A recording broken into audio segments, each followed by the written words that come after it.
ГСП онлайн. Городские новости сейчас. 19 января, 18:10. Спортивный клуб «Пауэр Ухта». Первенство по жиму штанги лежа. 93 участника из 6 городов. От начинающих пауэрлифтеров до опытных мастеров-рекордсменов. В зачет идет индивидуальный показатель и общекомандный результат. Последними выступают мужчины в категории от 105 и свыше 120 килограммов. Юрий Стефанович выжимает самый высокий результат – 227,5 килограмм. Но для него это не лучший показатель. Конечно, от настроя очень много зависит.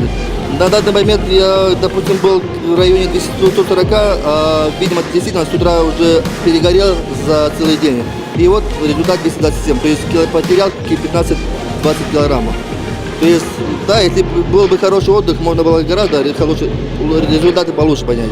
В командном зачете Ухта занимает первую ступень пьедестала сразу в 2 категориях – юниоры и мужчины, а также 3-е место в категории юноши. Теперь ухтинские спортсмены начнут подготовку к первенству республики по троеборью, который пройдет в апреле.